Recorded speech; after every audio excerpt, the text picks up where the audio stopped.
ರಮೇಶ್ ಬಾಬು ಹಾಗೂ ಹರೀಶ್ ಕುಮಾರ್ ಪಿಡಿಒಗಳ ವಿರುದ್ಧ December 23ರಂದು KRS ವತಿಯಿಂದ ಪ್ರತಿಭಟನೆ. ಬಂಗಾರಪೇಟೆ ಕೋಲಾರ ತಾಲೂಕಿನ ವಡಗೂರು ಹಾಗೂ ಹೊನ್ನೇನಹಳ್ಳಿ ಗ್ರಾಮ ಪಂಚಾಯಿತಿ ಪಿಡಿಒಗಳಾದ ರಮೇಶ್ ಬಾಬು ಹಾಗೂ ಹರೀಶ್ ಕುಮಾರ್ ಅವರುಗಳು ಪಂಚಾಯಿತಿ ವ್ಯಾಪ್ತಿಯಲ್ಲಿ ಮಾಡಿರುವ ಭ್ರಷ್ಟಾಚಾರ ಲೋಕಾಯುಕ್ತ ತನಿಖೆ ನಡೆಸಬೇಕು ಎಂದು ಕರ್ನಾಟಕ ರಿಪಬ್ಲಿಕನ್ ಸಂಘಟನೆ ವತಿಯಿಂದ ಡಿಸೆಂಬರ್ 23ನೇ ತಾರೀಕು ಕೋಲಾರ ತಾಲೂಕು ಪಂಚಾಯಿತಿ ಕಚೇರಿ ಮುಂಭಾಗ ಪ್ರತಿಭಟನೆ ನಡೆಸಲಾಗುವುದು ಎಂದು ಸಂಘಟನೆ ಸಂಸ್ಥಾಪಕರ ಅಧ್ಯಕ್ಷ ಬನಹಳ್ಳಿ ಜಿ. ಚಿಕ್ಕನಾರಾಯಣ ಅವರು ಹೇಳಿದರು.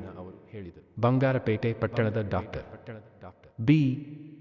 ಆರ್. ಅಂಬೇಡ್ಕರ್ ಭವನದಲ್ಲಿ ಸುದ್ದಿಗೋಷ್ಠಿ ನಡೆಸಿ ಅವರು ಮಾತನಾಡಿದರು. ವಡಗೂರು ಗ್ರಾಮ ಪಂಚಾಯಿತಿ ಪಿಡಿಒ ರಮೇಶ್ ಬಾಬು ಹಾಗೂ ಹೊನ್ನೇನಹಳ್ಳಿ ಗ್ರಾಮ ಪಂಚಾಯಿತಿ ಪಿಡಿಒ ಹರೀಶ್ ಕುಮಾರ್ ಅವರುಗಳು ಪಂಚಾಯಿತಿ ವ್ಯಾಪ್ತಿಯಲ್ಲಿ ಎಸಗಿರುವ ಭ್ರಷ್ಟಾಚಾರದ ವಿರುದ್ಧ ಈಗಾಗಲೇ ವಡಗೂರು ಹಾಗೂ ಹೊನ್ನೇನಹಳ್ಳಿ ಗ್ರಾಮ ಪಂಚಾಯಿತಿಗಳ ಮುಂಭಾಗ ಪ್ರತಿಭಟನೆ ನಡೆಸಿ ತನಿಖೆ ನಡೆಸುವಂತೆ ಒತ್ತಾಯಿಸಿ ತಾಲೂಕು ಪಂಚಾಯಿತಿ ಕಾರ್ಯನಿರ್ವಹಣಾಧಿಕಾರಿ ಮಂಜುನಾಥ್ ರವರಿಗೆ ಮನವಿ ಸಲ್ಲಿಸಲಾಗಿತ್ತು. ಆದರೆ ಪಿಡಿಒಗಳ ವಿರುದ್ಧ ಇದುವರೆಗೂ ಯಾವುದೇ ಕ್ರಮ ಜರುಗಿಸದಿರುವುದು ಯಾಕೆ ಎಂದು ಪ್ರಶ್ನೆ ಮಾಡಿದರು. ಜಿಲ್ಲಾ ಪಂಚಾಯಿತಿ ಮುಖ್ಯ ಕಾರ್ಯನಿರ್ವಹಣಾಧಿಕಾರಿ ಪ್ರವೀಣ್ ಬಾಗೇವಾಡಿ ರವರು ದಕ್ಷ ಅಧಿಕಾರಿಗಳಾಗಿದ್ದು, ತಾಲೂಕು ಪಂಚಾಯಿತಿ ಕಾರ್ಯನಿರ್ವಹಣಾಧಿಕಾರಿ ಮಂಜುನಾಥ್ ರವರು ಆರ್ಟಿಐ ಕಾರ್ಯಕರ್ತರಿಗೆ ಮಣಿದು ಸಂಘಟನೆಕಾರರಿಗೆ ಮನ್ನಣೆ ನೀಡದಿರುವುದು ಯಾಕೆ ಎಂದು ಪ್ರಹಾರ ನಡೆಸಿದರು. ರಮೇಶ್ ಬಾಬು ಹಾಗೂ ಹರೀಶ್ ಕುಮಾರ್ ಅವರುಗಳ ವಿರುದ್ಧ ಕ್ರಮ ಜರುಗಿಸುವವರೆಗೂ ನಮ್ಮ ಹೋರಾಟ ನಿಲ್ಲುವುದಿಲ್ಲ. ಹಾಗಾಗಿ ಇದೇ 23ರಂದು ತಾಲೂಕು ಪಂಚಾಯಿತಿ ಕಚೇರಿ ಮುಂಭಾಗ ಪ್ರತಿಭಟನೆ ಹಮ್ಮಿಕೊಳ್ಳಲಾಗಿದೆ ಎಂದು ಮಾಹಿತಿ ನೀಡಿದರು. ಸುದ್ದಿಗೋಷ್ಠಿಯಲ್ಲಿ ಸಂಘಟನೆ ಕಾರ್ಮಿಕ ಘಟಕದ ರಾಜ್ಯಾಧ್ಯಕ್ಷ ರಾಮಚಂದ್ರ, ರಾಜ್ಯ ಪ್ರಧಾನ ಕಾರ್ಯದರ್ಶಿ ಪಿ. ನಾರಾಯಣ, ರಾಜ್ಯ ಸಂಘಟನಾ ಕಾರ್ಯದರ್ಶಿ ವಿ. ಮಂಜುನಾಥ್, ಜಿಲ್ಲಾಧ್ಯಕ್ಷ ಅಮರೇಶ್ ಇದ್ದರು. 21/12/2025 ಈ ದಿನ ಭಾನುವಾರದ ದಿನದಂದು ನಾವು ಈ ಪತ್ರಿಕೆ ಗೋಷ್ಠಿಯನ್ನು ಕರೆದಿರ್ತಕ್ಕಂಥ ಉದ್ದೇಶ ಮತ್ತು ಈ ಹೇಳಿಕೆಯ ಹಿನ್ನೆಲೆಯಲ್ಲಿ ಹರಿದಿರ್ತಕ್ಕಂಥ ಒಂದು ಹಗರಣ, ಆ ಹಗರಣಗಳನ್ನು ಇವತ್ತು ದಿವಸ ನಾವು ಅಲ್ಲಿ ಗೌರವಾನ್ವಿತ ಲೋಕಾಯುಕ್ತ ತನಿಖೆಗಾಗಿ ನಾವು ಇವತ್ತು ದಿವಸ ಮಾಧ್ಯಮಗಳ ಮುಂದೆ ಇವತ್ತು ದಿವಸ ನಾವು ಪ್ರಸ್ತುತಪಡಿಸಲಿಕ್ಕೆ ಸಜ್ಜಾಗಿದ್ದೀವಿ. ಅದಕ್ಕಿಂತ ಮೊದಲಿಗೆ ನನ್ನ ಪರಮ ಪೂಜ್ಯ ಗುರುಗಳು, ನನ್ನ ಹೋರಾಟದ ಹಾದಿ, ನನ್ನ ಹೋರಾಟದ ಬೆಳಕಾಗಿ ಇರತಕ್ಕಂಥ ನನ್ನ ಹೋರಾಟದ ಕಿರಣಗಳನ್ನು ನಾನು ಭಾವಿಸ್ತಾ ಇದ್ದೀನಿ ಅಂತ ನನ್ನ ಗುರುಗಳ ಪಾದಗಳಿಗೆ ನಾನು ಜಿಗ್ನೇಶ್ವರ ಗುರುಗಳು ಅವರ ಪಾದಗಳಿಗೆ ಈ ಸಂದರ್ಭದಲ್ಲಿ ನಾನು ಬಹುಕೋಟಿ ಭೀಮ ನಮನಗಳನ್ನು ನಾನು ಶಿರವಾಗಿ ನಾನು ಮಾಡ್ತಾ ಇದ್ದೇನೆ. ಕಾರಣ ನನ್ನ ನಮನಗಳೇ ಅವರಿಗೆ ಗುರುಕಾಣಿಕೆ, ಅವರ ಗುರುಕಾಣಿಕೆ ನನ್ನ ಶ್ರೀರಕ್ಷೆ ಅಂತ ನಾನು ಭಾವಿಸ್ತಾ ಈ ದಿನ ನಾನು ನನ್ನ ಪತ್ರಿಕೆಯ ಹೇಳಿಕೆಯನ್ನು ನಾನು ಮುಂದುವರಿಸ್ತಾ ಇದ್ದೇನೆ. ಹಿನ್ನೆಲೆಯಲ್ಲಿ ಅಡಗಿರುವಂಥ ವಿಚಾರ ನಾನು ಮೊದಲೇ ಹೇಳಿದ್ದೀನಿ. ಏನು ಆ ವಿಚಾರ ಅಂತ ಹೇಳಿದ್ರೆ, ಕೋಲಾರ ಜಿಲ್ಲೆಯಲ್ಲಿ ಬಹುತೇಕ ಕೋಲಾರ ಜಿಲ್ಲೆಗಳ ಕರ್ನಾಟಕ ರಾಜ್ಯಾದ್ಯಂತ ಇವತ್ತು ದಿವಸ ಪಂಚಾಯತ್ ರಾಜ್ ಇಲಾಖೆಗಳಲ್ಲಿ ಕೋಟ್ಯಾಂತರ ರೂಪಾಯಿಗಳ ಹಗರಣಗಳು ಮಾಡಿರ್ತಕ್ಕಂಥ ಅಧಿಕಾರಿಗಳನ್ನು ಇವತ್ತು ದಿವಸ ಅಧಿಕಾರಿ ವರ್ಗದವರೇ ಅಧಿಕಾರಿಗಳನ್ನು ರಕ್ಷಣೆ ಮಾಡುವುದರಲ್ಲಿ ಸಫಲತೆಯನ್ನು ಕಾಣುವಂಥದ್ದನ್ನು ನಾನು ಕಂಡು ಈ ದಿನ ನಾನು ಅವರ ವಿರುದ್ಧವಾಗಿ ನಾನು ಹೋರಾಟ ಮಾಡಲಿಕ್ಕೆ ಸಜ್ಜಾಗಿದ್ದೇನೆ ಅಂತ ಎನ್ನುವಂಥ ಮಾತನ್ನು ಇವತ್ತು ಮಾಧ್ಯಮಗಳ ಮೂಲಕ ನಾನು ಪ್ರಸ್ತುತಪಡಿಸ್ತೇನೆ. ಕಾರಣ ಏನಂತಂದರೆ, ಅನೇಕ ಹೋರಾಟಗಳು ಮಾಡಿರ್ಬೋದು, ಹೋರಾಟಗಾರರನ್ನು ಸೆದೆ ಬಡಿಯುವಂಥ ಕೆಲಸವನ್ನು ಮಾಡುವಂಥ ಅಧಿಕಾರಿಗಳ ವಿರುದ್ಧ, ಉನ್ನತ ಮಟ್ಟದ ಅಧಿಕಾರಿಗಳ ವಿರುದ್ಧ ಮತ್ತು ಪಂಚಾಯತ್ ರಾಜ್ ಇಲಾಖಾ ಸಚಿವರುಗಳ ವಿರುದ್ಧ ಇವತ್ತು ದಿವಸ ನಾವು ಹೋರಾಟ ಮಾಡಲಿಕ್ಕೆ ನಾವು ಮುಂದಾಗ್ತಾ ಇದ್ದೀವಿ. ಕರ್ನಾಟಕ ರಿಪಬ್ಲಿಕನ್ ಸಂಘಟನೆ ಎನ್ನುವಂಥ ವಿಚಾರವನ್ನು ನಾನು ಈ ಸಂದರ್ಭದಲ್ಲಿ ನಾನು ಪತ್ರಿಕೆಗಳ ಮೂಲಕ ನಾನು ಬಹಿರಂಗಪಡಿಸ್ತಾ ಇದ್ದೀನಿ. ಕಾರಣ ಏನಂತ ಹೇಳಿದ್ರೆ, ನಾವು ನಿರಂತರವಾಗಿ ಕೋಲಾರ ತಾಲೂಕಿನ ಹೊನ್ನೇನಹಳ್ಳಿ ಗ್ರಾಮದ ಮತ್ತು ವಡಗೂರು ಗ್ರಾಮಕ್ಕೆ ಸೇರಿರ್ತಕ್ಕಂಥ ಹಗರಣಕೋರ ಅಭಿವೃದ್ಧಿ ಅಧಿಕಾರಿಗಳು, ಆ ಪಂಚಾಯಿತಿ ಅಭಿವೃದ್ಧಿ ಅಧಿಕಾರಿಗಳ ವಿರುದ್ಧ ನಾವು ಹೋರಾಟಗಳನ್ನು ಮಾಡಿ ಮನವಿಗಳನ್ನು ಕೊಟ್ಟರೂ ಸಹ ನಮ್ಮ ಮನವಿಗಳಿಗೆ ಯಾವುದೇ ರೀತಿಯಾದಂಥ ಪ್ರತ್ಯುತ್ತರಗಳಿಲ್ಲದ ಕಾರಣದಿಂದಾಗಿ ಒಂದು ದಿವಸ ನಾವು ದಿನಾಂಕ 23/12/2025 ಮಂಗಳವಾರದಿಂದ ನಾವು ಅನಿರ್ದಿಷ್ಟಾವಧಿ ಧರಣಿಯನ್ನು ನಾವು ಮಾನ್ಯ ಗೌರವಾನ್ವಿತ ಕೋಲಾರ ತಾಲೂಕು ಪಂಚಾಯಿತಿ ಕಾರ್ಯನಿರ್ವಹಣಾಧಿಕಾರಿಗಳ ಕಚೇರಿಯ ಮುಂದೆ ನಾವು ಒಂದು ದಿವಸ ಅನಿರ್ದಿಷ್ಟಾವಧಿ ಧರಣಿಯನ್ನು ಹಾಕಿಕೊಂಡಿದ್ದೇವೆ ಅನ್ನುವಂಥ ವಿಚಾರವನ್ನು ನಾವು ಒಂದು ದಿವಸ ಬಹಿರಂಗಪಡಿಸ್ತೇವೆ. ಅದೇ ರೀತಿಯಾಗಿ ಒಬ್ಬ ಅಧಿಕಾರಿ, ಒಬ್ಬ ಒಬ್ಬ ಹಕ್ಕು ಮಾಹಿತಿಯನ್ನು ಪಡೆಯುವಂತಹ ಅಧಿಕಾರ, ಹಕ್ಕು ಮಾಹಿತಿಯನ್ನು ಕೇಳಿ ಕಬಳಿಸುವಂತಹ ಒಬ್ಬ ಕರುಬನಿಗಿರ್ತಕ್ಕಂಥ ಬೆಲೆ ಮತ್ತು ಅವರು ಪಡ್ತಕ್ಕಂಥ ಭಯ ಇವತ್ತು ದಿವಸ ನಾವು ಹೋರಾಟಗಾರರಿಗೆ ಯಾವುದೇ ರೀತಿಯ ಭಯ ಇಲ್ಲ ಅಂತ ಹೇಳುವಂಥ ಕಾರಣದಿಂದ ನಾನು ಈ ಹೋರಾಟವನ್ನು ಮಾಡಲಿಕ್ಕೆ ಮುಂದಾಗಿದೆ.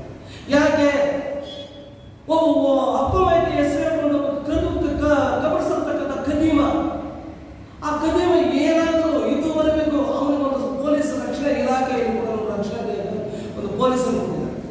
ಅವನು ಮಾಡಿರ್ತಕ್ಕಂಥದ್ದು ಏನು, ಅವನು ಮಾಡಿರ್ತಕ್ಕಂಥ ಸಾಧನೆ ಏನು, ಬಹಿರಂಗವಾಗಿ ಏನಾದರೂ ಹೋರಾಟ ಮಾಡಿದಾನ, ಇಲ್ಲ ಬಹಿರಂಗ ಸಾಮಾಜಿಕವಾದಂಥ ಸೇವೆಗಳೇನಾದರೂ ಮಾಡಿದಾನ, ಇಲ್ಲ ಯಾರಾದರೂ ಒಂದು ಅಂಗವಿಕಲರಿಗಾಗಲಿ, ಒಂದು ಯಾವುದಾದ್ರೂ ಒಂದು ಸಂಘ ಸಂಸ್ಥೆಗಳಿಗಾಗಲಿ, ಇಲ್ಲ ಒಂದು ಟ್ರಸ್ಟ್ಗಳಿಗಾಗಲಿ ಏನಾದರೂ ಅದನ್ನು ಕೊಟ್ಟಿರ್ತಕ್ಕಂಥ ಕೊಡುಗೆಗಳು ಏನಾದರೂ ಇದೆಯಾ ಅಂಥವ್ನಿಗೆ ಯಾಕೆ ಇವರು ಈ ಸರ್ಕಾರ, ಈ ನಾಮದ ಸರ್ಕಾರ ಯಾಕೆ ಅವರಿಗೆ ರಕ್ಷಣಾ ಇಲಾಖೆ ರಕ್ಷಣೆ ಕೊಟ್ಟಿದ್ದಾರೆ, ಏನು ಮಾಡಿದ್ದಾರೆ ಅನ್ನೋಂಥದ್ದು ಏನು ಇನ್ನು ಹೋರಾಟಗಾರರ, ಈ ಸ್ವತಂತ್ರಕ್ಕಾಗಿ ದುಡ್ದಂಥವ್ರ, ಈ ಸಮಾಜಕ್ಕಾಗಿ ದುಡ್ದಂಥವ್ರ ಅಂಥವ್ರಿಗೆ ಇವತ್ತು ಅಂಥವ್ರು ಭಯ ಪಡ್ತಾರೆ ಅಧಿಕಾರಿಗಳು. ಆದ್ರೆ ಹೋರಾಟಗಾರರಿಗೆ ಯಾಕೆ ಭಯ ಪಡ್ತಾ ಇಲ್ಲ ಅನ್ನೋಂಥದ್ದನ್ನ ಇವತ್ತು ದಿವಸ ನಾವು ಮುಂದಿನ ದಿನಗಳಲ್ಲಿ ಅನಿರ್ದಿಷ್ಟ ಒಂದು ಧರಣಿಯನ್ನು ನಾವು ಮಾಡಲಿಕ್ಕೆ ನಾವು ದಿವಸ ಮುಂದಾಗಿದ್ದೇವೆ.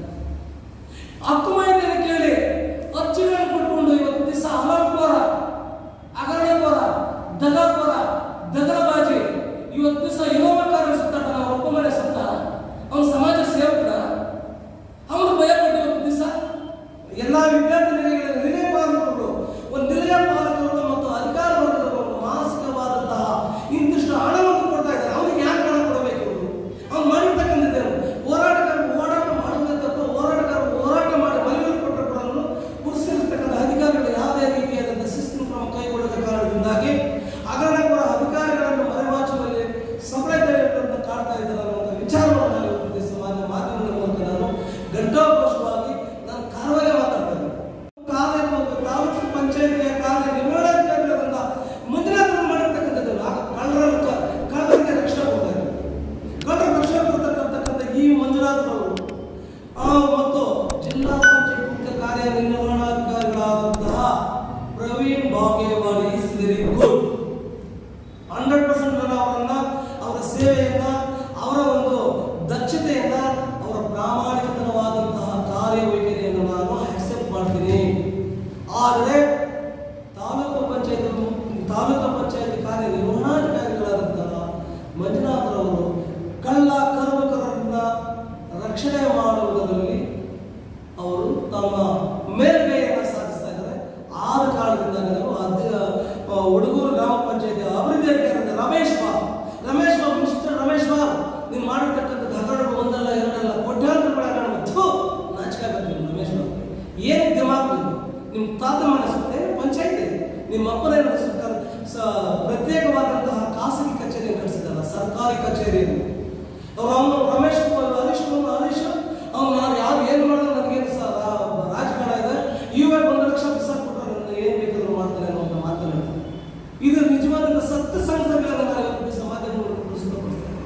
ಅವನೊಬ್ಬ ಆರ್.ಟಿ.ಐ ಕಾರ್ಯಕರ್ತರು ಬಂದರೆ ಅವನಿಗೆಲ್ಲ ಭಯ ಪಟ್ಟು ಎದ್ದು ನಿಂತ್ಕೊಳ್ತಾರೆ. ಅಧಿಕಾರಿ ನಾಚೆ ಆಗೋದು ನಿಮಗೆ. ಅವನ ಹಕ್ಕು ಮಾಹಿತಿನ ಹೆಸರಿಟ್ಕೊಂಡು ಅರ್ಜಿಗಳನ್ನು ಕೊಟ್ಕೊಂಡು ಎಲ್ಲರ ಬಳಿ ದಗಲಬಾಜಿ ಕೆಲಸ ಮಾಡಿಕೊಂಡು ಒಂದು ದಿವಸ ಹಾಹಾಕಾರವಾದ ಬಂಗ್ಲಾವನ್ನು ನಿರ್ಮಾಣ ಮಾಡ್ಕೊಂಡಿದ್ದಾನೆ. ಅವನೇನು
ಮಾನ್ಯ ಜಿಲ್ಲಾ ಪಂಚಾಯತ್ ಮುಖ್ಯ ಕಾರ್ಯನಿರ್ವಹಣಾಧಿಕಾರಿಗಳಿಗೆ ನಾನು ಮನವಿ ಮಾಡಿಕೊಳ್ತಾ ಇದ್ದೀನಿ.